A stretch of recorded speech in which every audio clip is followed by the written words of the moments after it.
The most important task to start anything is to begin. And as a teacher, as an educator, mentoring so many UPSC aspirants from the last so many years, I have learned one thing, that it takes a lot of courage to begin, and also it takes a lot of courage and hard work and smartness of the teacher to make the student begin. Ladies and gentlemen, that is exactly what our endeavor is going to be on this channel, Begin UPSC. Trying to declutter and trying to bring forward brilliant content with you in a manner that it is relatable. It is relatable for somebody who is thinking or just about to begin preparing for UPSC. Ladies and gentlemen, I welcome you all. My name is Kuber Singh and I am your friendly neighborhood educator. And I, on this platform, will bring forward lectures from the subject of international relations and also internal security. But today, we are going to make a beginning in Begin UPSC from international relations. So let's proceed ahead. Now, before we proceed ahead, मैं कुछ modalities related to international relations आप सबको बताना चाहता हूं. Let's assume, because I am making this content with the mindset that you might be somebody who is into the last year of college, you might be somebody who is just graduated from college, you might be someone who is in 12th class or maybe in the first year of college.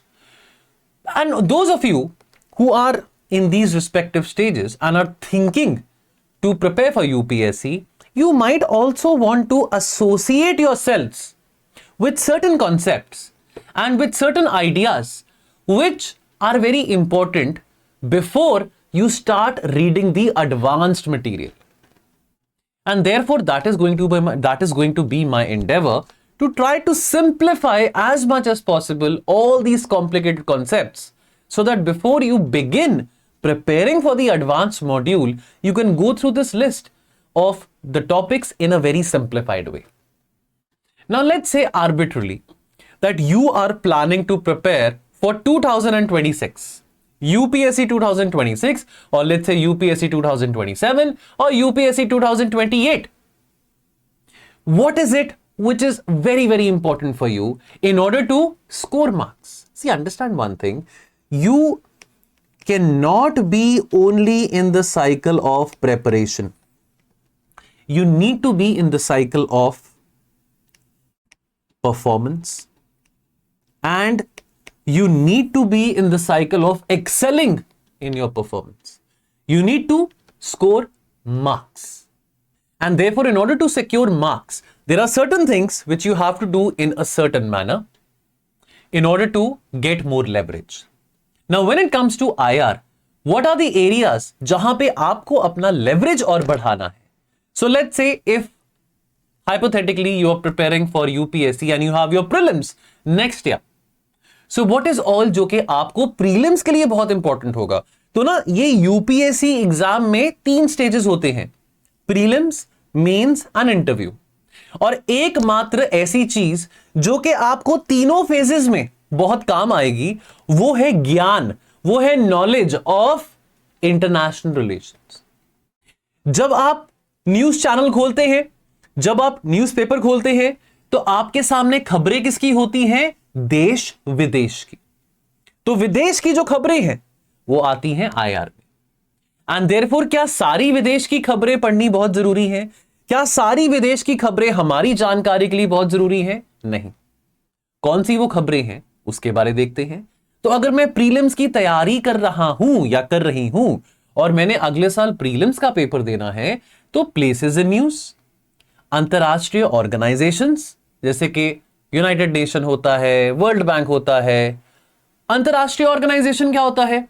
अंतरराष्ट्रीय organisation होता है एक ऐसी संस्था, एक ऐसी organisation जिसमें 2 या 2 से ज्यादा देश इन्वॉल्व होते हैं. ठीक. देन मिलिट्री एक्सरसाइजेस होते हैं. आर्मी की एक्सरसाइजेस होती हैं, नेवल एक्सरसाइजेस होती हैं, एयरफोर्स एक्सरसाइजेस होती हैं। सर ये एक्सरसाइजेस कौन सी होती हैं? क्या ये वही एक्सरसाइजेस होती हैं कि जिम में जाके करना? नहीं सर, मिलिट्री एक्सरसाइजेस वो होती हैं जहां पे दो देशों की सेना या दो देशों की नेवी या दो देशों की वायु सेना, जल सेना, ये ऑर्गेनाइजेशंस एक दूसरे के साथ एक ऐसे माहौल में ऑपरेट करते हैं ताकि वो एक दूसरे के साथ अपनी बेस्ट प्रैक्टिसेस को शेयर कर सके। विच मीन्स कि एक ऐसा अरेंजमेंट होता है मिलिट्री एक्सरसाइजेस में जहां पे वॉर टाइप सिनेरियो अगर बने तो कैसे उस वॉर टाइप सिनेरियो को टैकल करना है। तो बेसिकली इसमें होता है आपकी मॉक ड्रिल्स। तो हर साल कुछ ना कुछ मिलिट्री एक्सरसाइजेस बहुत इंपॉर्टेंट होती हैं। कुछ बायलेटरल होती हैं, कुछ बायलेटरल यानी कि दो देश, कुछ होती हैं जो उसमें दो से ज्यादा देश होते हैं, कुछ होती हैं जो कि मल्टीलेटरल होती हैं जिसमें बहुत सारे देश होते हैं, 10 देश होते हैं, 15 देश होते हैं। और ये तरह तरह की मिलिट्री एक्सरसाइजेस के बारे में जानकारी लेना बहुत जरूरी है। एंड देन उसके बाद आती है बात ट्रीटीज एंड कन्वेंशंस की।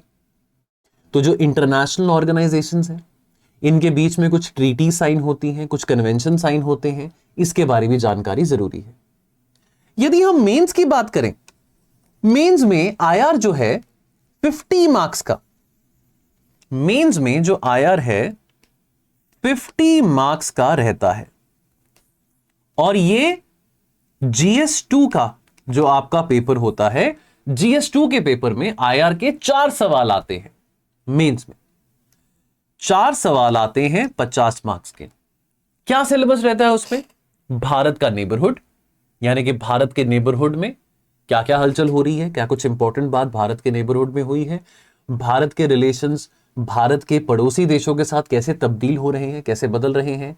इंडियन डायस्पोरा, यानी कि जो हमारा डायस्पोरा है, यानी कि जो हमारे भारतीय लोग हैं जो कि बाहर बैठे हैं, विदेश में बैठे हैं, कई सालों से बैठे हैं, रोजगार के सिलसिले से बैठे हैं, रोटी कमाने के सिलसिले से बैठे हैं, कुछ भी व्हाटएवर, हमारा जो डायस्पोरा बाहर बैठा है, प्राइमरीली लोग हमारे जो बाहर बैठे हैं रोजगार के सिलसिले से बैठे हैं, 4 वक्त की 2 वक्त की रोटी कमाने के लिए बैठे हैं।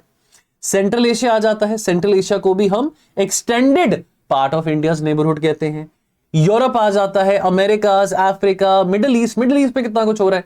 देखो पिछले 2 सालों से अगर आप तो करंट अफेयर्स को फॉलो कर रहे हो तो आपको पता है कि इजराइल और गाजा की लड़ाई हो रही है। इजराइल पैलेस्टीन का मुद्दा इतने सालों से, मोर देन 75 ईयर से हमारे सामने आ रहा है। और मिडिल ईस्ट में कभी ईरान का झगड़ा हो रहा है इजराइल के साथ, कभी सऊदी अरेबिया का झगड़ा हो रहा है, येमेन में हूथी रिबेल्स के साथ। तो तरह तरह की हम गतिविधियां देखते हैं मिडिल ईस्ट में, और इसका जो प्रभाव है वो हमारे तेल के दामों में पड़ता है, क्योंकि ज्यादातर जिन देशों से तेल का उत्पादन होता है, ज्यादातर जो देश है जहां पे ऑयल प्रोडक्शन बहुत ज्यादा होता है, वो देश कौन से हैं? वो देश वेस्ट एशिया के हैं। एंड देयरफॉर यदि यहां पे वेस्ट एशिया में कोई तनावपूर्वक स्थिति बनी हुई है तो उसका नतीजा होता है कि उसका जो दाम है, तेल के दाम, अंतरराष्ट्रीय मार्केट में तेल के दाम भी उछल कूद करते हैं। देन भारत का जो दर्जा है अंतरराष्ट्रीय स्तर पे कैसे इवॉल्व कर रहा है, आज हम नए भारत की बात करते हैं, उसके डायनेमिक्स को समझना बहुत जरूरी है। Then hard power, smart power, ये क्या होता है? किसी भी देश की जो शक्ति है जो कि मिलिट्री के बल पे मजबूत है, हम कहते हैं हार्ड पावर, और किसी भी देश की शक्ति अपने इंफ्लुएंस के ऊपर बहुत मजबूत है, उसको कहते हैं हम सॉफ्ट पावर। अब hard power, smart power, soft power मैं करवाऊंगा, डिटेल में करवाऊंगा, टेंशन की बात नहीं है। अब मतलब डिटेल में मतलब आपको ऐसे समझाऊंगा कि आप रिलेट कर सकें, आपको समझ आ सके कि बेसिक बिल्कुल सिंपल टर्म्स में होता क्या है hard power, smart power, soft power. Bharat की फॉरेन पॉलिसी 21वीं सदी में क्या है, कैसे इवॉल्व कर रही है। हम बात करें क्लाइमेट चेंज की, तो climate change, renewable energy, sustainable development, ये देश विदेश की दिनचर्या और विदेशी राजदूतों के बीच में या 2 देशों के मंत्रियों के बीच में, प्रधानमंत्री और राष्ट्रपति के बीच में बहुत इंपॉर्टेंट डिस्कशन रोल बन चुका है कि आजकल 2 देश केवल यह बात नहीं कर रहे कि हम अपना व्यापार कैसे बढ़ाएंगे, आज 2 देश यह भी बात कर रहे हैं कि हम आने वाले 100 साल, 200 साल, 300 साल अपनी आने वाली पीढ़ियों के लिए कैसे सुरक्षित रख पाएंगे ताकि आने वाले समय में वो हवा पानी सुरक्षित और साफ कंज्यूम कर सके। तो sustainable development, green diplomacy, diplomatic arrangements ऐसे होना जो कि क्लाइमेट चेंज या सस्टेनेबल डेवलपमेंट के एजेंडा को एडवांस कर रहे हैं, ये भूमिका भी अब हम विदेश नीति में, जिसको फॉरेन पॉलिसी कहते हैं, ये भूमिका भी हम विदेश नीति में देख रहे हैं। और अंत में बात करें भारत का बदलता हुआ जो रोल है, भारत की जो बदलती हुई भूमिका है अंतरराष्ट्रीय संस्थाओं में, क्या वो इंपैक्ट कर रही है भारत की विदेश नीति को, कैसे वो इंपैक्ट कर रही है, प्रभाव कर रही है भारत की विदेश नीति को। तो ये सब बातें हम मेंस, जो आपका प्रीलिम्स के बाद पेपर होता है, ये सब बातें हम आईआर में मेंस के लिए पढ़ते हैं। ठीक, नाउ इससे पहले हम शुरू करें, मैं आपके साथ एक कहानी, आपको कहानी सुनाना चाहता हूं, कहानी डिस्कस करना चाहता हूं। ठीक है, अब देखो यूक्रेन रशिया के बीच में युद्ध हो रहा है, 3 साल हो गए। अगर आप ये वीडियो 2026 में देखते हैं, 2027 में देखते हैं, तो उस हिसाब से आप अंदाजा लगा सकते हैं कि कितने साल हो गए होंगे। 2022 में ये युद्ध शुरू हुआ था, फरवरी 2022 में युद्ध शुरू हुआ था। अब इस युद्ध में कई सारे लोग मारे जा चुके हैं। अभी मैं 2025 में ये वीडियो रिकॉर्ड कर रहा हूं, तो जैसे 2025 में हालात हैं, तो अभी दुनिया भर के लीडर्स कोशिश कर रहे हैं, डोनाल्ड ट्रंप भी कोशिश कर रहे हैं कि रशिया और यूक्रेन दोनों देशों के राष्ट्रपति के बीच में समझौता करवाया जा सके और एक परमानेंट सीज फायर करवाई जा सके। ना मैं आपको ये एक स्थिति देता हूं कि इमेजिन करो that you are a medical student और आप एमबीबीएस की पढ़ाई करने यूक्रेन गए। आपका एक सेमेस्टर खत्म हुआ एमबीबीएस का। देखो एमबीबीएस की पढ़ाई करना कितना महंगा होता है, और बहुत सारे पेरेंट्स का और बच्चों का भी सपना होता है कि हम डॉक्टर बनना चाहते हैं। पेरेंट्स चाहते हैं बच्चे डॉक्टर बने, बच्चों का भी सपना होता है कि हमने बड़े होकर डॉक्टर बनना है। डॉक्टर की देखो पहली बात तो यहाँ पे इंडिया में सीट्स ही बहुत कम होती हैं, मेडिकल कॉलेजेस में इतनी सीट्स ही नहीं होती हैं। अब आपने डॉक्टर बनना है, आपने आगे जाके अपना क्रेडेंशियल्स एस्टैब्लिश करने हैं, क्या पता आपके परिवार में आपके पेरेंट्स डॉक्टर्स हों और आप इसी करके डॉक्टर बनना चाहते हैं। लेकिन चलो किसी कारणवश आपको यहाँ पे सीट नहीं मिला, आप यूक्रेन चले गए। आप यूक्रेन चले गए अपनी तैयारी के लिए, मेडिकल की तैयारी के लिए, मेडिकल की पढ़ाई के लिए।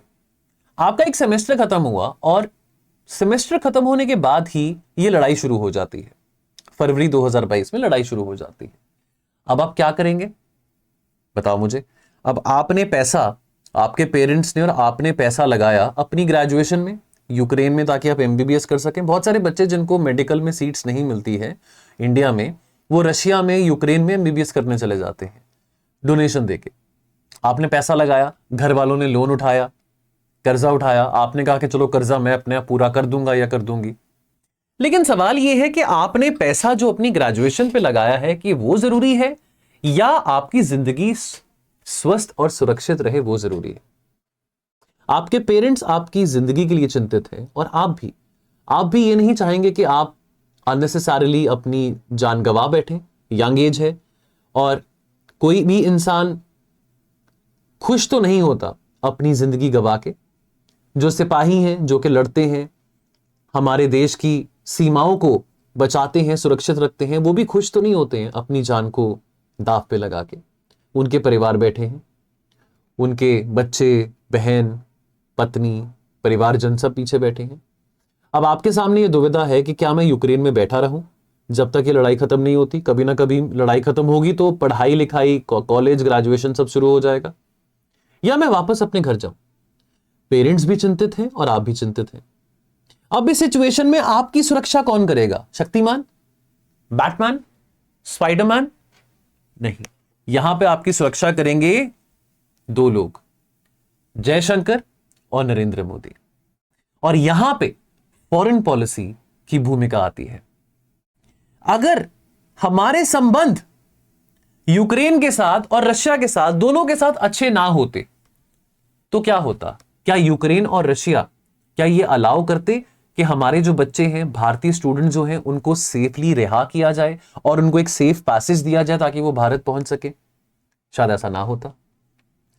तो foreign policy has to come to the rescue whenever these situations happen. क्योंकि हमारे रिश्ते रशिया के साथ बहुत सालों से अच्छे थे और हमारे रिश्ते यूक्रेन के साथ भी ठीक ठाक थे। इसीलिए यूक्रेन और रशिया ने, दोनों देशों ने बीच में बाधा नहीं डाली जब भारत को अपने बच्चों को इवैक्यूएट करना था यूक्रेन से। ऑपरेशन गंगा, ये वो ऑपरेशन का नाम था जो कि भारत सरकार के द्वारा कंडक्ट करा गया। हमारे भारतीय बच्चों को जो कि मेडिकल की पढ़ाई यूक्रेन में कर रहे थे, उनको रिहा करने के लिए जब यह लड़ाई शुरू होती है। Operation Ganga was the name of the operation. So this is where the foreign policy comes into play. और अगर हमारी फॉरेन पॉलिसी एंटी रशिया या एंटी यूक्रेन होती तो शायद इन बच्चों को रिहा कर पाना बहुत मुश्किल होता। तो डिप्लोमेसी काम आती है।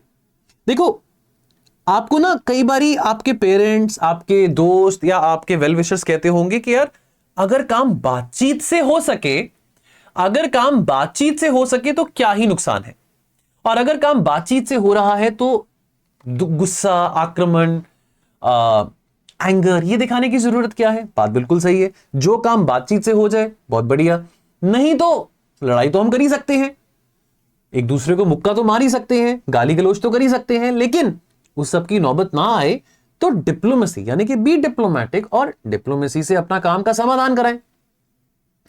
तो उसी तरह भारत, जिसके ऊपर बहुत दबाव था, जिसके ऊपर बहुत प्रेशर था, क्योंकि भारत के ऊपर प्रेशर था कि बताओ तुम यूक्रेन की साइड पे हो कि रशिया की साइड पे हो, और हमने तब 2022 में यह कहा था कि देखो हमारे ना रूस के साथ, रशिया के साथ बहुत साल पुराने संबंध हैं, और एकदम से किसी के दबाव में आके, किसी के प्रेशर में आके हम ऐसा कमिट नहीं कर सकते हैं that we end up choosing a side either Russia और यूक्रेन।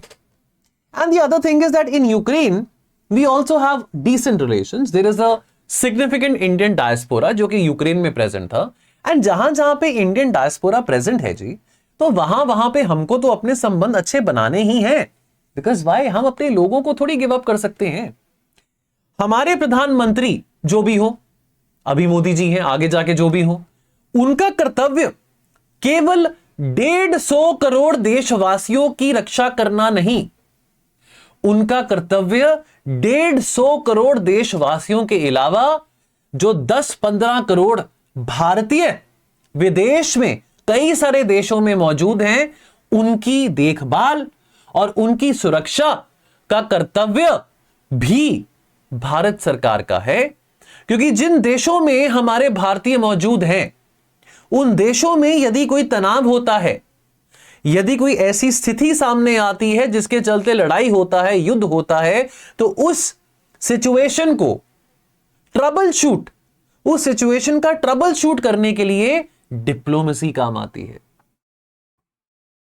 तो जहां पे भी क्राइसिस हो, और अगर उस क्राइसिस में हमारे नागरिक फंसे हुए हैं या नागरिक मौजूद हैं, तो वो भारत सरकार की जिम्मेवारी है कि बाय डिप्लोमेसी हमने अपने भारतीयों को सुरक्षित घर वापस लेके आना है। क्या यह बात आपको समझ आई? और डिप्लोमेसी का नतीजा था, डिप्लोमेसी का नतीजा था कि आज इतने सारे बच्चों की जिंदगी को भारत सरकार बचा पाई। 20,000 से ज्यादा बच्चे थे। अब वो 20,000 बच्चों की जान जा सकती थी अगर हम proactively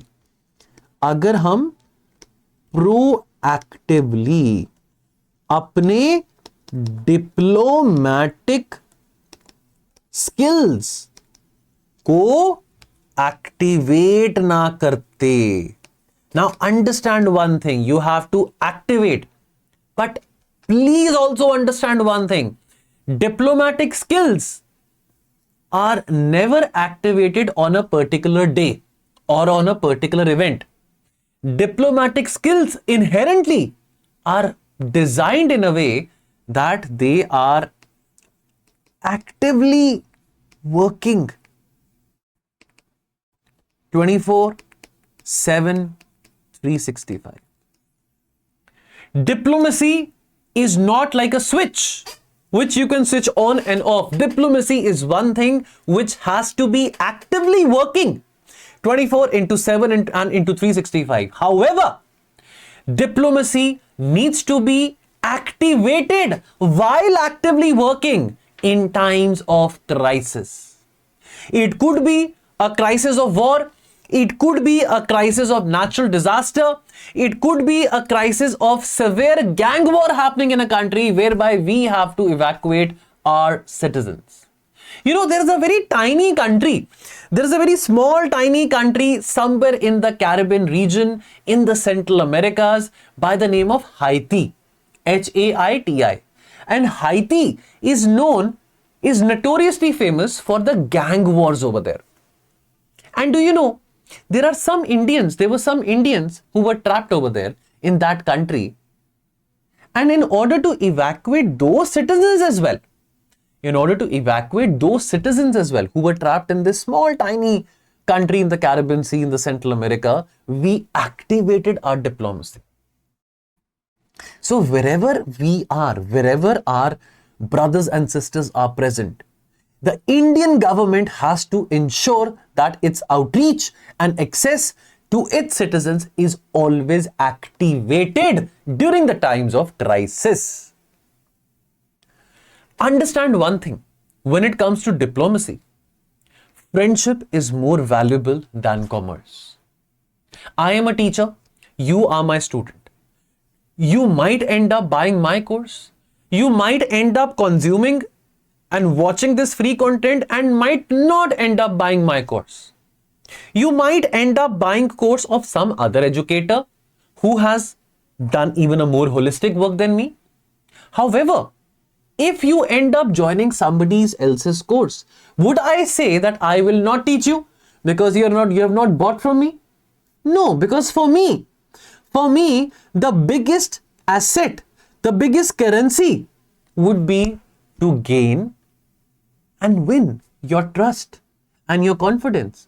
And also from my end, it would be to be more credible in terms of providing not only quality education, but also education which is required for you to crack this exam. And therefore, for me, this transactional relation of you buying my course and then I being available for you is not valuable enough.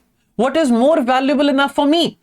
Valuable enough for me is your relation, your trust, your confidence, and your love for me. Similarly, in international relations, people, countries, they invest.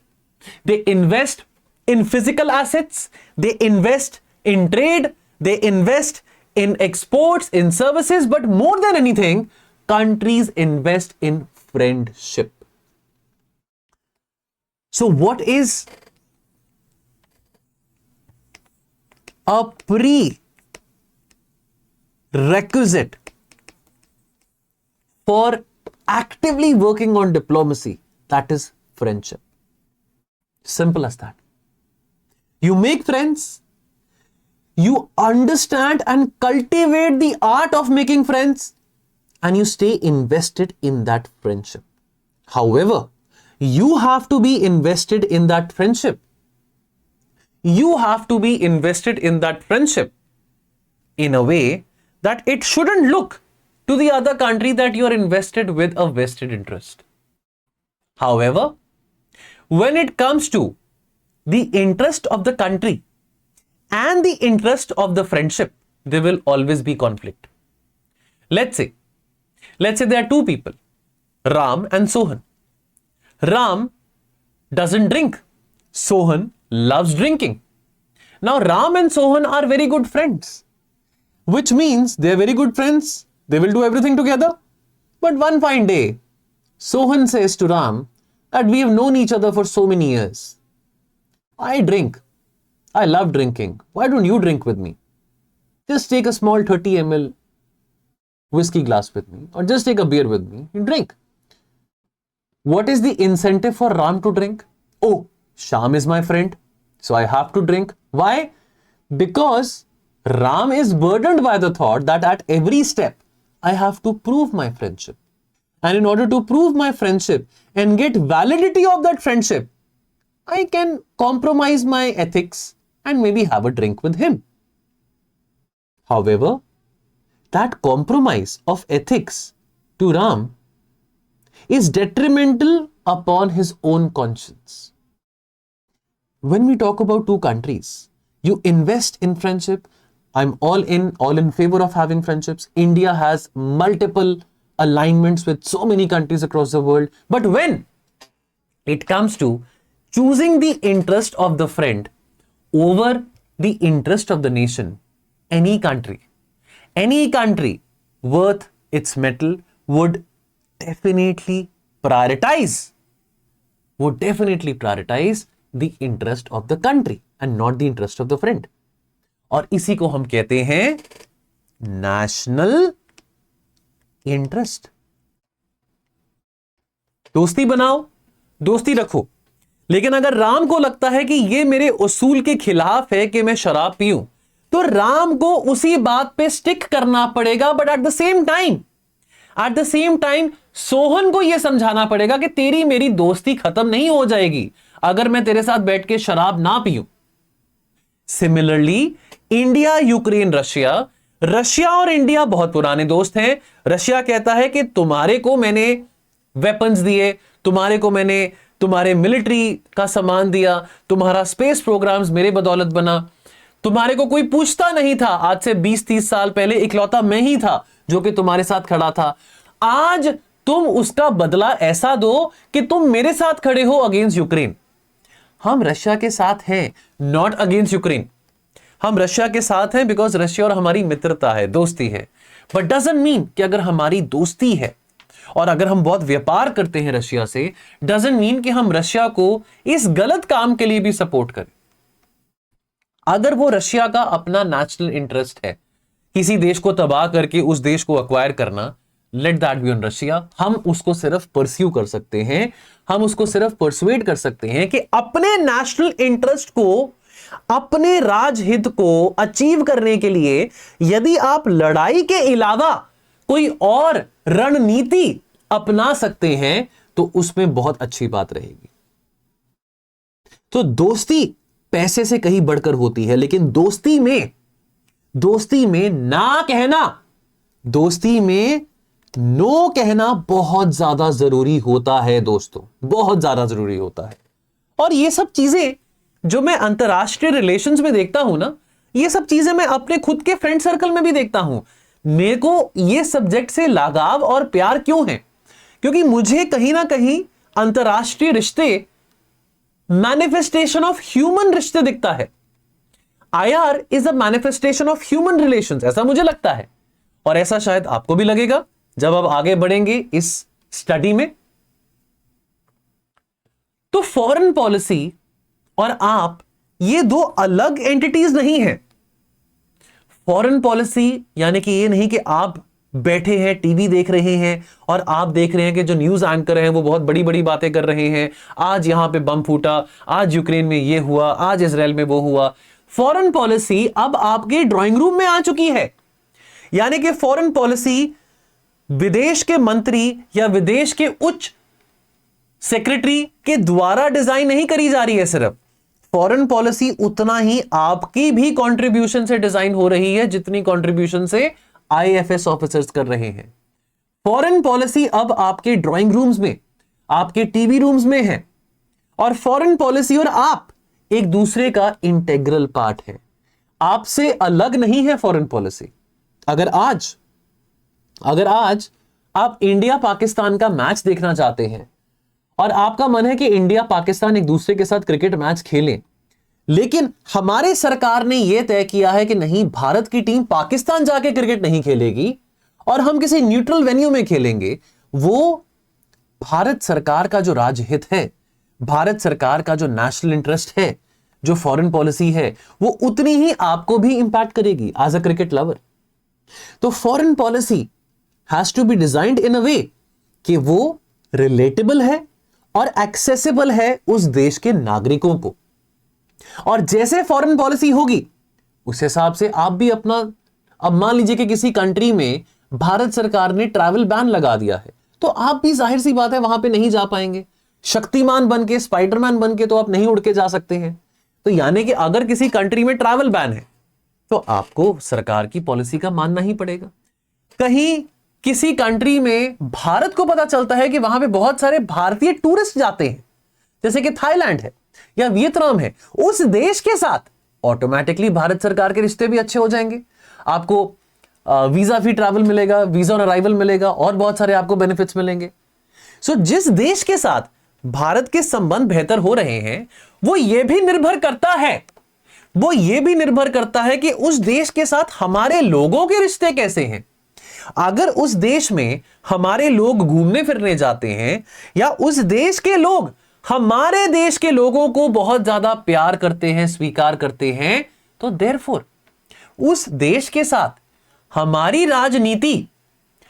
राजनीति accordingly design की जाएगी। तो foreign policy और आप एकजुट हैं।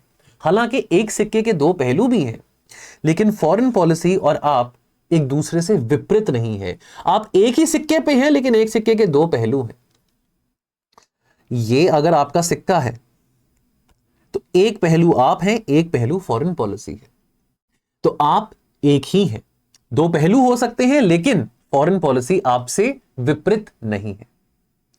और 21वीं सदी में चाहे हम अर्थव्यवस्था की बात करें, चाहे हम टेक्नोलॉजी की बात करें, चाहे हम पर्सनल सिक्योरिटी की बात करें या एंटरटेनमेंट की बात करें, ये सारे के सारे कंपोनेंट्स एक दूसरे के साथ कोरिलेटेड है।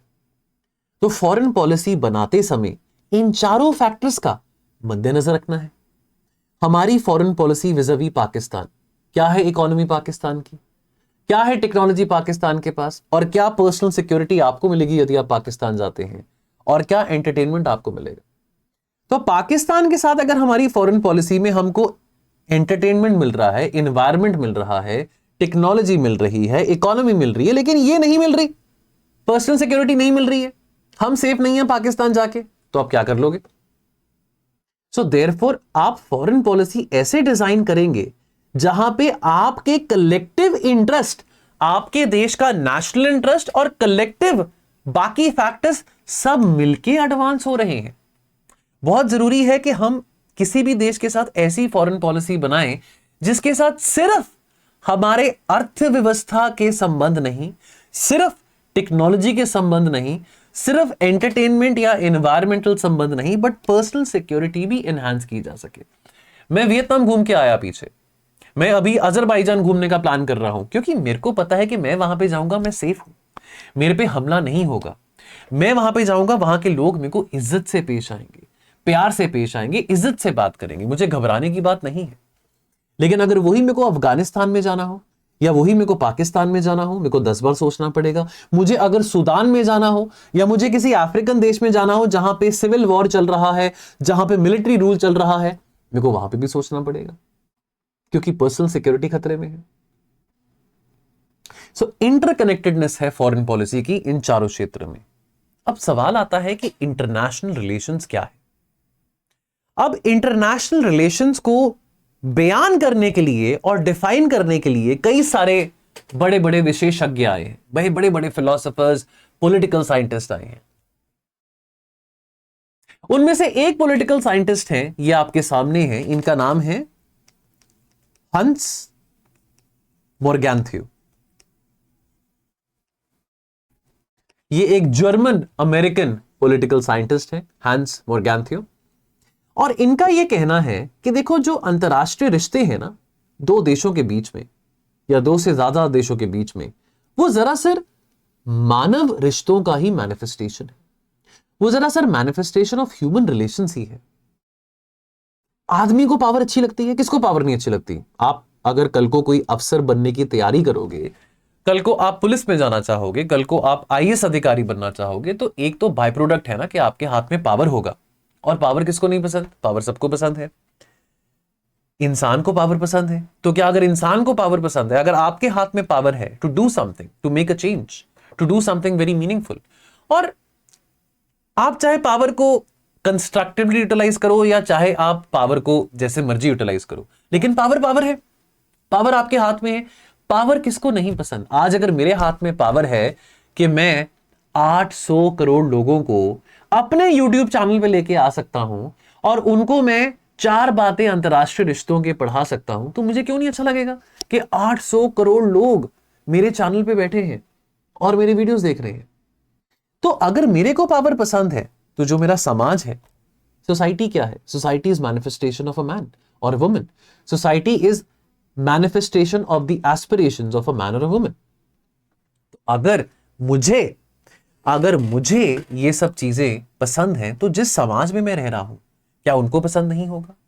क्या जिस कंट्री में मैं रहता हूं, मैं स्टेट्स की बात करूं, क्या स्टेट्स अपनी पावर को मैक्सिमाइज नहीं करना चाहेंगे? करना चाहेंगे, बिल्कुल करना चाहेंगे। Why wouldn't states want to maximize their power? यही बात हंस मोरगैंथियो ने कही थी कि like humans, like man is a power seeking animal. Man is a power seeking animal. भैया जिसके पास ज्यादा पावर उसके पास ज्यादा इंफ्लुएंस।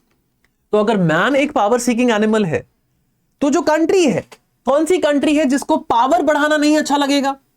अरे हम अगर वर्ल्ड हिस्ट्री को पढ़े कभी तो वर्ल्ड हिस्ट्री में विश्व युद्ध 1 हुआ, विश्व युद्ध 2 हुआ, उससे पहले भी कई सारे युद्ध हुए, कई सारी लड़ाइयां हुई, अनगिनत है। ये लड़ाइयां क्यों हुई थी? कोई एक देश कोई दूसरे देश को या कोई एक समुदाय दूसरे समुदाय को नीचा दिखाना चाहता था। क्यों नीचा दिखाना चाहता था?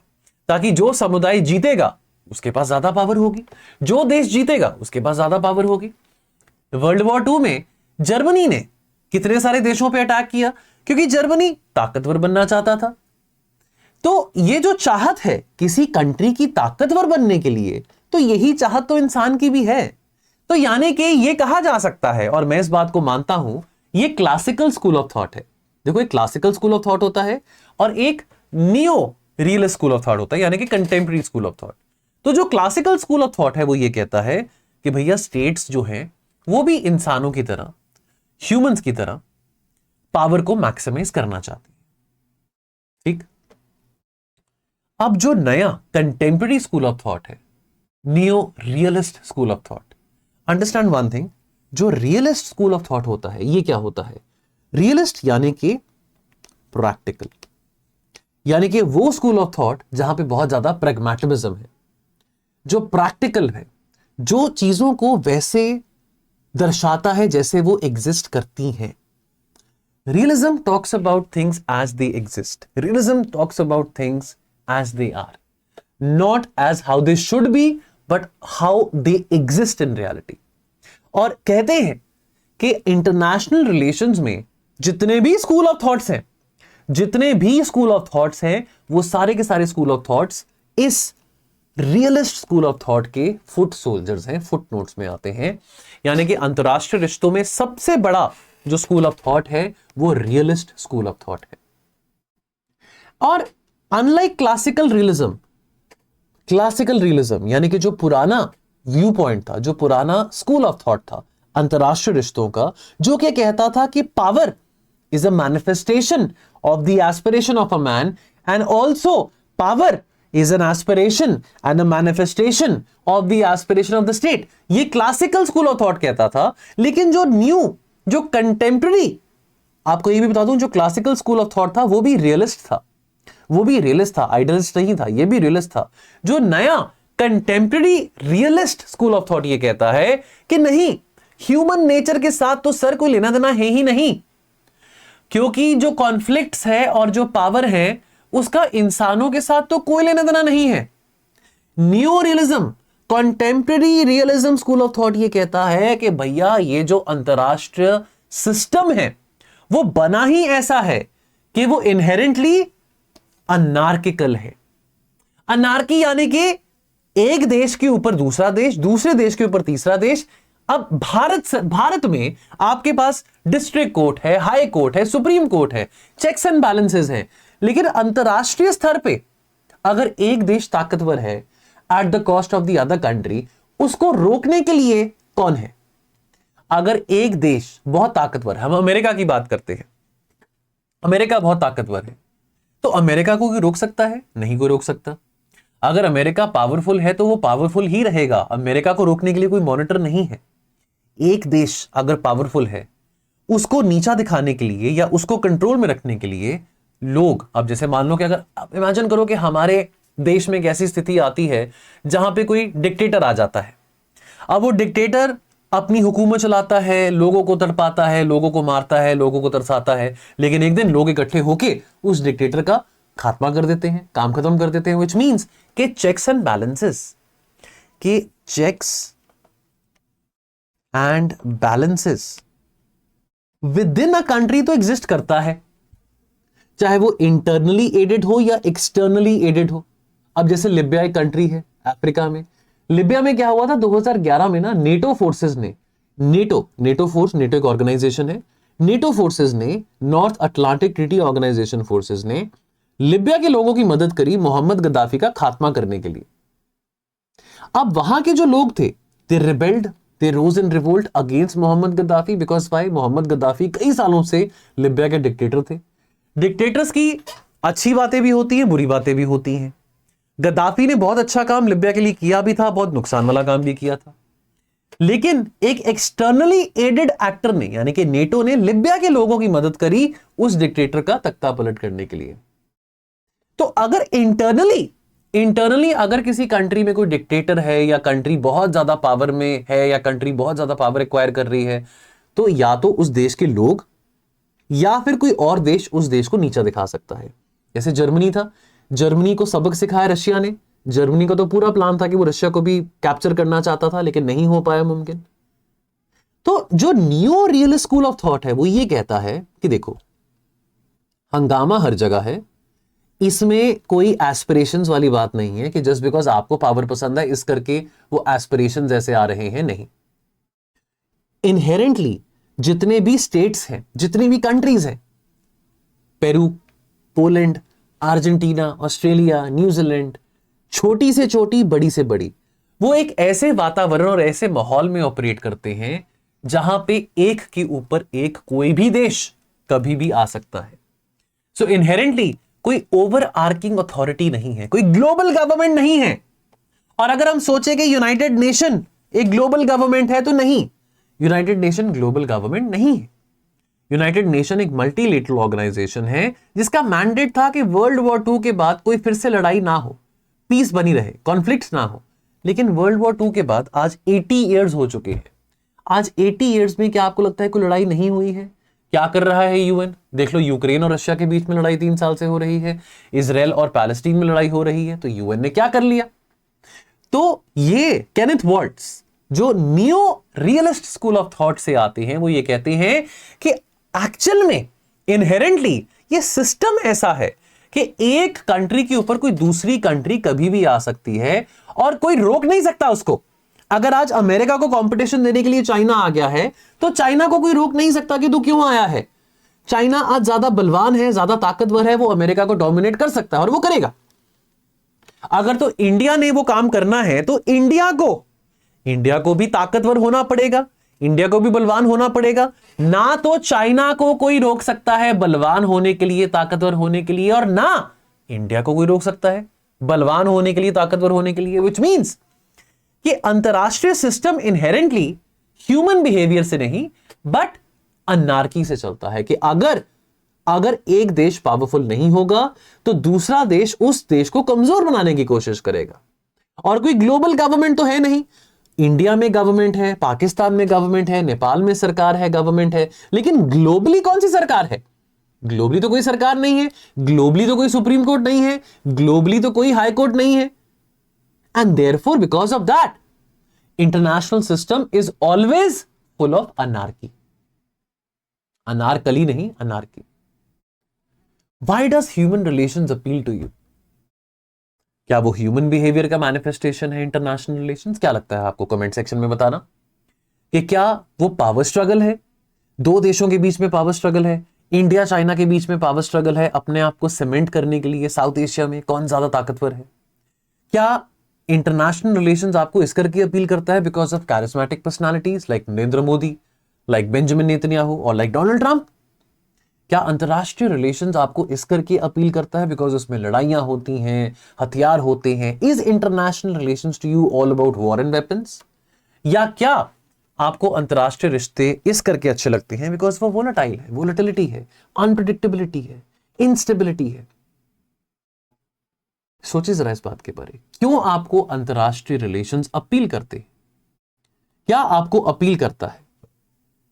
So let's agree on one thing, that ultimately we are living in a time, let's agree that ultimately we are living in a time जहां पे पावर टसल्स और पावर स्ट्रगल्स हमेशा रहेंगे, लेकिन power struggles will inherently always exist, but it is mutual cooperation and interconnectedness which is the need of the hour in 21st century. ये बात समझ आई आपको? प्रिंसिपल ऑफ इंटरनेशनल पॉलिटिक्स, ये बात याद रखना। अंतरराष्ट्रीय रिश्तों में, अंतरराष्ट्रीय रिलेशंस में आपके कोई भी परमानेंट फ्रेंड्स नहीं है, ना आपके दुश्मन सच्चे हैं और पक्के हैं, और ना आपके दोस्त सच्चे हैं और पक्के हैं। क्या परमानेंट है? ओनली थिंग परमानेंट इज आपका नेशनल इंटरेस्ट। और क्या आपका नेशनल इंटरेस्ट सेम रहेगा?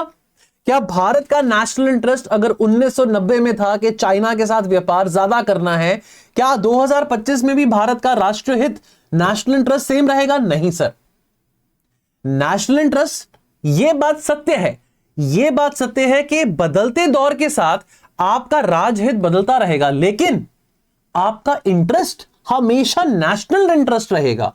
आपका इंटरेस्ट अपनी फॉरेन पॉलिसी को एडवांस करने के लिए हमेशा नेशनल इंटरेस्ट रहेगा। यह बात तो पक्की है और यह बात सिद्ध है, परमानेंट है। यह प्रिंसिपल है इंटरनेशनल पॉलिटिक्स का।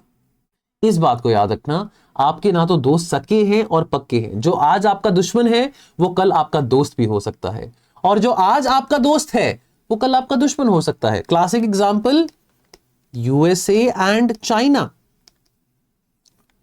1965, 1971 वॉर्स, अमेरिका चाइना एक दूसरे के साथ काफी अच्छे संबंध में थे। 1979 में अमेरिका और चाइना के बीच में फॉर्मल डिप्लोमेटिक रिलेशन शुरू होते हैं। आज वही अमेरिका और चाइना एक दूसरे के ऊपर 150% से ज्यादा टैरिफ लगा रहे हैं। तो जो एक अच्छा दोस्त था अमेरिका का आज से बहुत साल पहले, अब वो उसका दुश्मन नंबर 1 बना हुआ है, because of trade competition, because of trade wars happening. So let us infer कि नेशनल इंटरेस्ट एक गाइडिंग लाइट है, गाइडिंग टॉर्च है, फ्रेंड, गाइड, फिलोसोफर है किसी भी देश के लिए। नेशनल इंटरेस्ट आपकी फॉरेन पॉलिसी को केटर करेगा, ऑल्टर करेगा, बनाएगा, डिजाइन करेगा, अकॉर्डिंगली एडवांस करेगा। और नेशनल इंटरेस्ट हर एक कंट्री का डिफरेंट हो सकता है। अगर अमेरिका का नेशनल इंटरेस्ट आज के टाइम पे ये है कि वो हर एक देश पे टैरिफ लगाना चाहता है कि अगर आप मेरे साथ व्यापार कर रहे हो तो मैं आप पे टैरिफ लगा रहा हूं, आपके जो वस्तु हैं, आपके जो प्रोडक्ट्स हैं वो मेरे देश में महंगे दाम पे आएंगे, बिकॉज आप भी मेरे प्रोडक्ट्स को अपने देश में महंगे दाम पे लेके आते हो। लेकिन हो सकता है कि इंडिया का ये ऑब्जेक्टिव ना हो ट्रेड करने के लिए, तो जो नेशनल इंटरेस्ट है वो हर एक देश का एक जैसा नहीं होगा, वो डिफर करेगा फ्रॉम टाइम टू टाइम। इस बात को समझें। पोखरान की बात करें, पोखरान 2 की बात करें, 1998 में हुआ था। अब पोखरान 2 1998 में जब हुआ था, तब भारत का जो राजहित था वो क्या था? दुनिया को यह दिखाना कि हम एक न्यूक्लियर पावर है, और हम एक न्यूक्लियर पावर है, और हम एक न्यूक्लियर प्रदर्शन करके रहेंगे। हम एक पीसफुल न्यूक्लियर एक्सप्लोजन करेंगे, और न्यूक्लियर एक्सप्लोजन करेंगे only for civilian purposes, not for destructive और मिलिट्री पर्पसेस। और ये पीसफुल न्यूक्लियर एक्सप्लोजन इंडिया ने किया, जो कि इंडिया के नेशनल इंटरेस्ट को भी केटर कर रहा था। क्यों? बिकॉज इंडिया के नेबरिंग कंट्रीज चाइना और पाकिस्तान दोनों न्यूक्लियर आर्म थे, और इंडियन इंटेलिजेंस एजेंसीज के पास इस बात की इंफॉर्मेशन भी थी कि चाइना पाकिस्तान के न्यूक्लियर प्रोग्राम को बढ़ावा दे रहा है। तो अगर कल को पाकिस्तान या चाइना हम पे हमला करेंगे तो हम ऐसे तो नहीं बैठे रहेंगे ना, हम हाथ पे हाथ धर के तो नहीं बैठे रहेंगे। अटल बिहारी वाजपेयी जी ने यह कहा था, अटल बिहारी वाजपेयी जी ने कहा था कि अगर हम पे कोई अटैक करेगा तो हम भी चुप नहीं बैठेंगे। लेकिन तब अटल बिहारी वाजपेयी जी तब 1998-1999 में तब भारत के प्राइम मिनिस्टर थे। लेकिन हम सबसे पहले इस्तेमाल न्यूक्लियर वेपन्स का नहीं करेंगे। हम खुद नहीं चाहेंगे कि इसका इस्तेमाल हम कभी भी करें, बिकॉज 1945 में जो न्यूक्लियर एक्सप्लोजन जापान में हुए थे, हिरोशिमा नागासाकी, जिसका हर्जाना कितनी सारी जनरेशंस को भरना पड़ा था, हम ये काम नहीं होने देंगे, हम ये काम हरगिज नहीं होने देंगे। लेकिन अगर हम पे कोई हमला करेगा तो हम भी रिटेलिएट बैक करेंगे। बताओ मुझे, हम भी यहां पे पावर डायनेमिक्स भी आ जाते हैं कि इंडिया भी पावर को मैक्सिमाइज करना चाह रहा था और अभी भी चाह रहा है, कोई गलत बात नहीं है। पाकिस्तान भी पावर को मैक्सिमाइज करना चाह रहा था, मैक्सिमाइज करना चाह रहा है। दोनों देश, पाकिस्तान और इंडिया, दोनों देश अपने अपने नेशनल इंटरेस्ट को केटर कर रहे हैं। क्या दिक्कत है? तो करो, बिल्कुल करो। इंडिया पाकिस्तान को नहीं रोक सकता, पाकिस्तान इंडिया को नहीं रोक सकता। लेकिन हमारा यह प्रदर्शन करना was equivalent to us demonstrating the need to promote our national interest। लेकिन वही अमेरिका जिसने 1998 में भारत के ऊपर सैंक्शन लगाने की बात करी थी, कि भारत की यह हिम्मत कि भारत ने न्यूक्लियर विस्फोट किया, वही अमेरिका जिसका जो बर्ताव था भारत के प्रति 98-99 में, वो बदलता है 2005 के बाद। जब 2005 के बाद भारत और अमेरिका के बीच में न्यूक्लियर डील साइन होती है। जरा सर, न्यूक्लियर वेपन्स बनाने के लिए आपको जरूरत होती है यूरेनियम की, और यूरेनियम ऐसा तो नहीं है कि आपके किराने वाले की दुकान पे मिलता हो। यूरेनियम ऐसा भी नहीं है कि ब्लिंकेट वाले भैया लेके आते हो। यूरेनियम या तो धरती के अंदर पाया जाता है, उसको यूरेनियम को एक्सट्रैक्ट करना पड़ता है ताकि उस यूरेनियम का इस्तेमाल किया जा सके अकॉर्डिंगली न्यूक्लियर रिएक्टर्स में, या फिर यूरेनियम को आप इंपोर्ट करते हैं ऐसे कंट्रीज में से जहां पे यूरेनियम रिजर्व्स हैं। अब कई सारे ऐसे कन्वेंशंस हैं जिसके बारे आपको मैं डिटेल में बताऊंगा अपने कोर्स में। न्यूक्लियर रिलेटेड कन्वेंशंस हैं, आपको इसके बारे में डिटेल में बताऊंगा जो हमारा होलिस्टिक आईआर का कोर्स है। अभी यहां पे अगर मैं बात करूंगा तो आप थोड़ा कॉम्प्लिकेट हो जाएंगे, कंफ्यूज हो जाएंगे। कुछ रिजीम्स हैं, एनपीटी रिजीम है, नॉन प्रोलिफरेशन ट्रीटी है, न्यूक्लियर सप्लायर ग्रुप है, एटसेट्रा एटसेट्रा। अब वही अमेरिका जो इंडिया के फेवर में नहीं था कि इंडिया न्यूक्लियर विस्फोट करे, वही अमेरिका ने इंडिया के साथ 2005 में न्यूक्लियर डील साइन करने की बात करी और यह कहा कि हम आपको यूरेनियम देंगे अगर तो आप न्यूक्लियर एनर्जी का इस्तेमाल करेंगे केवल सिविलियन पर्पसेस के लिए। क्योंकि भारत का बहुत क्लीन ट्रैक रिकॉर्ड रहा था। हमने 1998 से पहले 1974 में भी पहली बार हमने न्यूक्लियर विस्फोट किया था, पोखरान 1, ऑपरेशन स्माइलिंग बुद्धा 1, और यह दूसरा ऐसा ऑपरेशन था। सो देयरफॉर हम इस बात को लेकर बहुत क्लियर थे कि हम न्यूक्लियर वेपन्स का इस्तेमाल डिस्ट्रक्टिव पर्पसेस के लिए हरगिज नहीं करेंगे। और हमारा यह ट्रैक रिकॉर्ड देख अमेरिका भी संतुष्ट था। अमेरिका भी इस बात को लेकर कॉन्फिडेंट था कि हां, इंडिया के साथ न्यूक्लियर ट्रेड किया जा सकता है। यानी कि इंडिया में न्यूक्लियर ट्रेड ऐसे किया जा सकता है कि अगर हम इंडिया को यूरेनियम एक्सपोर्ट करें और इंडिया को अलाउ करें कि हां, वो भी न्यूक्लियर एनर्जी के चलते इलेक्ट्रिसिटी ऑपरेट कर सकता है, जनरेट कर सकता है, तो इसमें कोई हर्ज नहीं है। तो इन दो वाक्यों से यह बात भी समझ आती है कि ना तो आपके दोस्त परमानेंट हैं और ना तो आपके दुश्मन परमानेंट है। अमेरिका जो कि 98 में इंडिया का दुश्मन बना हुआ था, बाद में आके वो इंडिया का दोस्त बन गया। बात है कि नहीं? तो क्या आप ऑब्जर्व कर रहे हैं डाइवर्जेंसेस और कन्वर्जेंसेस, ये दोनों चीजें हो रही हैं। कन्वर्ज यानी कि आप ऐसी चॉइसेस बना रहे हैं, आप और आपकी जो कंट्री है, जिस कंट्री के साथ आप चॉइसेस बना रहे हैं, या तो वो कन्वर्ज करेंगी टू सम कॉमन पॉइंट या फिर वो डाइवर्ज करेंगी टू सम अदर पॉइंट्स। तो international relations is all about creating choices. I am creating my choice, you can create your choice. Is it important that both of our choices has to be very overlapping or very similar or very like-minded? No, not necessary. However, there can be certain choices which we make You see, you create choices. You create choices that, look, we are creating a choice that we don't want to side with either Russia or Ukraine. That you cannot pressurize us that, you choose Russia, you support Ukraine, you give up your relation with Russia. Now, that is one choice which we are creating, that, look, we don't want to spoil our relation with Russia.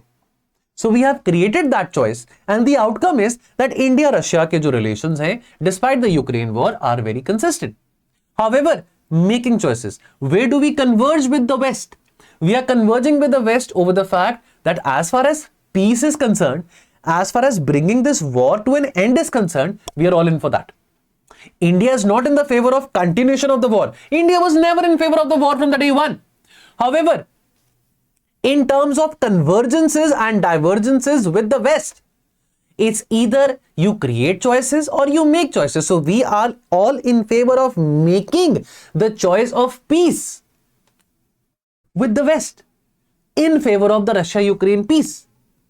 So therefore, with the West, we have a relation of convergence on certain aspects related to the Russia-Ukraine war, and within the same parameter, with the West, we also have some divergences that, look, we will not spoil our trade relations with any other country just because America has a problem with that. No, we won't do that. So observe these things, that whether a country is your friend or your enemy, it's all about making and creating choices. You end up converging or you end up diverging. You can diverge with your friends and you may converge with your enemies. You may end up being on the same page with your enemies. Let's say China and India. China, well, we don't say that China is our enemy, but China has done some things in the last 70, 80 years which has demonstrated its enmity or hostility towards India, shall we say. However, when it comes to trading rules, whenever it comes to climate change, when it comes to getting more benefits for the developing world, India and China are on the same page. Although India and China, they've had their own differences in the past. And when it comes to America and India, well, a lot has been said about America and India, that 21st century would be redefined by the India-America partnership. However, even there, we end up diverging. We end up creating different choices with the West as well. All right. Now, let's also understand some very basic and some very, very important terms over here. What is anarchy? I spoke to you about anarchy, that inherently, the international system and the world order is always under anarchy. That is at least what the classical thinkers, they say. That is at least what the classical realist school of thought has been saying. Beg your pardon, the neo-realist school of thought has been saying that the world order is anarchical. जो contemporary realist school of thought है, उनका यही कहना है कि जो current world order है वो अनार्किकल है, विच मीन्स कि कोई पुलिस नहीं है, कोई कोर्ट्स नहीं है, कोई लीडर्स नहीं है, हर कोई वो कर सकता है जो वो चाहता है विदाउट फॉलोइंग एनी रूल्स. और अनार्की का मतलब ये है कि there is no one to enforce law and order. Do you agree with it? I don't agree with it. ऐसा तो नहीं है कि there is no one to enforce law and order. जंगल राज तो कहीं पे भी नहीं है, एब्सोल्यूट जंगल राज तो कहीं पे भी देखने को नहीं मिलता. लेकिन अनार्की एक टर्म है जिसके बारे में आपको मैं समझाना चाह रहा हूं कि अनार्किकल वर्ल्ड ऑर्डर अनार्किकल है, ये बात contemporary realist school of thought में कही गई है. लेकिन अनार्की का मतलब क्या है? अनार्की का मतलब कि कोई पुलिस नहीं है, कोई कोर्ट्स नहीं है, कोई लॉ एंड ऑर्डर नहीं है, जिसके मन में जो भी आए वो कर सकता है, जंगल राज. Then alliances. अलायंसेस यानी कि दोस्ती. ये कुछ ऐसे टर्म्स हैं जो कि आईआर में इसके बारे में आप पढ़ेंगे. अलायंसेस यानी कि अलायंस जब दो या दो से ज्यादा लोग या ग्रुप्स या कंट्रीज अग्री करते हैं एक दूसरे की मदद करने के लिए कि हमारा एक कॉमन गोल है. लेट्स से हम ट्रेड की बात करें. आज अगर इंडिया और बांग्लादेश और वियतनाम एक साथ काम करना चाहते हैं और WTO को यह बात रिक्वेस्ट करते हैं कि अमेरिका फेयर ट्रेड रिजीम नहीं लेके आ रहा है, अमेरिका डिस्क्रिमिनेट कर रहा है हमारे प्रोडक्ट्स को, सो देयरफॉर अब ये इंडिया, बांग्लादेश, वियतनाम, कंबोडिया ये सब अलायंस में आ रहे हैं एक दूसरे के साथ ताकि वो एक common goal which is putting pressure on America for reducing the tariffs, उस कॉमन गोल को अचीव कर सके. अब वो common goal can be against one country, that common goal can be against climate change, that common goal can be against cyber crime, that common goal can be against any other issue or any other objective. So but the purpose of an alliance is to achieve a common goal. Let's say I and my friend, we end up starting a real estate firm. What is the common goal which we have? Is to have more money, is to connect buyers with sellers. And therefore, for that common goal of achieving, of getting more money, or of being more rich, or of growing our business, that is what the common goal is between the two of us. So therefore, we have made an alliance. Then also balance of power. Now, what is balance of power? Let me try to explain to you balance of power. Imagine करो कि तीन बच्चे हैं, तीन strong बच्चे हैं playground पे. अगर एक बच्चा बहुत ज्यादा सुपर स्ट्रॉन्ग बन जाता है तो वो बाकी दो बच्चों को बुली कर सकता है. बट अगर तीनों बच्चे सेम कद के हैं, सिमिलर स्ट्रेंथ के हैं, तो तीनों बच्चों में से कोई भी एक बाकी दो बच्चों को बुली नहीं कर पाएगा. तो मींस के तीनों बच्चे स्ट्रॉन्ग हैं, इक्वली स्ट्रॉन्ग हैं, and none of them can dominate the other two, which means के ये balance and respect of each other में है. ये होता है आपका बैलेंस ऑफ पावर. सिंपल सी बात. तीन बच्चे हैं, तीनों बच्चे बड़े हट्टे कट्टे हैं. लेट्स से कि एक बच्चा है राम, एक बच्चा है मोहन, एक बच्चा है सोहन. राम का वेट है 60 kgs, मोहन का वेट है 58 kgs और सोहन का वेट है 45 kg. तो क्लियरली राम और मोहन दोनों का वेट लगभग बराबर का है, और राम और मोहन की हाइट भी मान लो कि लगभग बराबर की है. तो दोनों जो बच्चे हैं वो सोहन पे हावी पड़ सकते हैं, या राम जो है वो मोहन और सोहन दोनों पे हावी पड़ सकता है. लेकिन मान लो कि राम, मोहन और सोहन तीनों का जो वेट है वो 65 kg है, which means कि तीनों का वेट सेम है. हालांकि मुझे पता है कि वजन का कोई लेना देना नहीं होता है किसी को ओवर पावर या डोमिनेट करने के लिए, बट मैं हाइपोथेटिकल एग्जांपल ले रहा हूं. तो जो ज्यादा भारी बच्चा होगा वो ज्यादा पतले बच्चे को डोमिनेट करेगा. एटलीस्ट बचपन में तो ऐसे ही हम गेम खेलते हैं, लड़ते हैं दूसरे के साथ. लेकिन अगर तीनों बच्चे सेम भार के हैं, तीनों बच्चे सेम वेट के हैं, तो कोई एक बच्चा दूसरे बच्चे को डोमिनेट कर ही नहीं पाएगा. इसको कहते हैं बैलेंस ऑफ पावर. ये बैलेंस ऑफ पावर बना रहे. देन बात आती है ग्लोबलाइजेशन की. अब ग्लोबलाइजेशन, हम कई सालों से ये टर्म सुनते आ रहे हैं. आज जो स्टारबक्स की कॉफी आप अपने शहर में पीते हैं, वही स्टारबक्स आपको अमेरिका में मिलता है, वही स्टारबक्स आपको बांग्लादेश में भी मिल जाएगा, वही स्टारबक्स आपको इंडोनेशिया में भी मिल जाएगा. आप मैकडी के बर्गर खाते हैं, लेकिन मैकडी सिर्फ भारत में तो नहीं है. मैकडी तो भैया अमेरिका से लेके भारत तक, भारत से लेके न्यूजीलैंड तक, न्यूजीलैंड से लेके जिम्बाब्वे तक, हर जगह मैकडी मौजूद है. तो मींस कि ग्लोबलाइजेशन यानी कि एक्सचेंज ऑफ गुड्स. ग्लोबलाइजेशन क्या होता है? Exchange of goods, services, people, culture, etcetera etcetera etcetera etcetera. So which means कि ग्लोबलाइजेशन जब से आया है तब से एडवांस हुआ है agenda of trade between different people, of trade between different countries. तो दुनिया बहुत फ्लैट सी दिखाई दे रही है. दुनिया एक जैसी दिखाई दे रही है कि आज अगर मैंने यहां पे टॉमी की टी शर्ट पहनी है तो यही ब्रांड अमेरिका में भी अवेलेबल है. अरे जो ब्रांड अमेरिका में अवेलेबल है, क्या वो इंडिया में अवेलेबल नहीं है? इंडिया में भी अवेलेबल है. तो मींस कि हमको शॉपिंग करने के लिए अमेरिका क्यों जाना, या हमको शॉपिंग करने के लिए दुबई क्यों जाना? दुनिया तो एक जैसी लग रही है. मॉल्स, रेस्टोरेंट, कैफेज, क्लब्स, ये तो हर जगह खुल गए हैं. अगर दो चार कैफेज या दो चार क्लब्स बहुत ज्यादा इंटरनेशनली रिनाउंड हैं, जैसे मान लो कि हार्ड रॉक कैफे की बात करते हैं, बहुत फेमस कैफे की चेन है. अब वो हार्ड रॉक कैफे अगर इंडिया में हर एक शहर में आ जाता है तो क्या फर्क रह गया? तो कोई इंसान दिल्ली क्यों जाना चाहेगा हार्ड रॉक कैफे का एक्सपीरियंस लेने के लिए? सो विच मीन्स कि कुछ ऐसे प्रोडक्ट्स या कुछ ऐसी सर्विसेज जो कि अब इजिली एक्सेसिबल और अवेलेबल है, ये दुनिया को फ्लैट बना रही हैं because of advancement of technology. तो इसको हम कहते हैं ग्लोबलाइजेशन. ग्लोबलाइजेशन स्केल अप क्यों हुआ है? बिकॉज टेक्नोलॉजी भी स्केल अप हुई है. और ग्लोबलाइजेशन का जो इंपैक्ट है वो कल्चरली भी देखने को मिलता है. Globalisation is not only economic, globalisation is not only political, but also cultural. अब हमने भी बिकॉज ऑफ ग्लोबलाइजेशन वही प्रैक्टिसेस और वही तौर तरीके अडॉप्ट करने शुरू कर दिए हैं जो प्रैक्टिसेस और तौर तरीके वेस्टर्न कंट्रीज के थे. व्हिच मींस के Monday to Friday work work work, Saturday Sunday को दारू पी के पार्टी करो और कर्जे में डूबे रहो. अमेरिका ने और वेस्टर्न कंट्रीज ने हमें सिखाया क्रेडिट कार्ड यूज करना. आज हम दबा के क्रेडिट कार्ड यूज कर रहे हैं और हमारी ईएमआईज पे ईएमआईज बनी जा रही हैं. हम कर्जे और कर्जे में जाई जा रहे हैं. तो कल्चरली हम एक सेविंग ओरिएंटेड, हमारा कल्चर होता था, सेविंग ओरिएंटेड सोसाइटी होती थी. अब हम एक consumption overly consumption driven society बन रहे हैं। क्यों भाई? हम सेव क्यों नहीं कर पा रहे हैं? बिकॉज अब हमारे अंदर वो कल्चर आ चुका है कि स्पेंड करो, स्पेंड करो, स्पेंड करो। सेव करके क्या करना है? सेव करके थोड़ी कोई चीज बनती है, अपने आप पे खर्चा करो।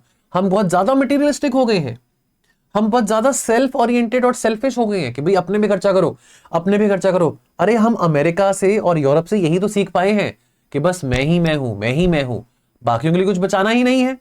हमको क्या पड़ी है आने वाली पीढ़ियों के लिए कुछ बचाने के लिए? जो कुछ है अभी खत्म कर दो। तो ग्लोबलाइजेशन ने लोगों की मानसिक स्थिति को भी बदला है। ग्लोबलाइजेशन के चलते सिर्फ 4 पैसे हमारे पास नहीं आए, ग्लोबलाइजेशन के चलते केवल 4 ब्रांड्स हमारे पास नहीं आए, हमारी मानसिक स्थिति बहुत बदली है। नाउ एग्जांपल अगर हम बात करें ग्लोबलाइजेशन का, ये लड़का देखिए, लड़का आपके सामने है, इसने एक शर्ट पहना हुआ है। अब ये कॉटन जो है इस शर्ट का, वो इंडिया में ग्रो किया गया। डिजाइन इस शर्ट का जापान में किया गया। इस शर्ट को स्टिच बांग्लादेश में किया गया था बाय स्किल्ड लेबर, और इसको मार्केट किया गया अमेज़न सोशल मीडिया कंपनी पे बाय अमेरिका, इन अमेरिका। और फाइनली ये शर्ट एक व्यक्ति है जिसका नाम है राजू। राजू ने ये अमेज़न की वेबसाइट पे शर्ट ऑर्डर करी। अब वो सोशल मीडिया कंपनी अमेरिकन है, ये प्रोडक्ट जो है ये प्रोडक्ट बांग्लादेश में बना है, इंसान जो है वो इंडिया में बैठे इस प्रोडक्ट को ऑर्डर कर रहा है। इस कमीज में जो कॉटन इस्तेमाल करी गई है वो इंडिया में ग्रो करी गई थी, इसका डिजाइन जापान में किया गया था। तो यानी कि ये जो शर्ट पहन रहा है लड़का राजू, इस शर्ट को बनाने में और इस शर्ट को पूरा करने में कई सारे लोगों का और 3-4 देशों का हाथ था। इसको कहते हैं हम ग्लोबलाइजेशन, कि ये शर्ट का एक मटेरियल कहीं से प्रोक्योर हुआ, इस शर्ट की डिजाइनिंग कहीं और पे हुई, इस शर्ट की मैन्युफैक्चरिंग कहीं और पे हुई, और इस शर्ट को सेल करने के लिए एक अमेरिकन सोशल मीडिया कंपनी का इस्तेमाल किया गया, लाइक Amazon और Instagram. So this is the example of globalization. Okay, then बात करते हैं आर्म्स रेस के बारे। चलो एक काम करते हैं, अभी थोड़ा सा ब्रेक लेते हैं और हम ब्रेक के बाद कंटिन्यू करेंगे आने वाले टॉपिक्स को। धन्यवाद, बने रहें बिगिन यूपीएससी के साथ।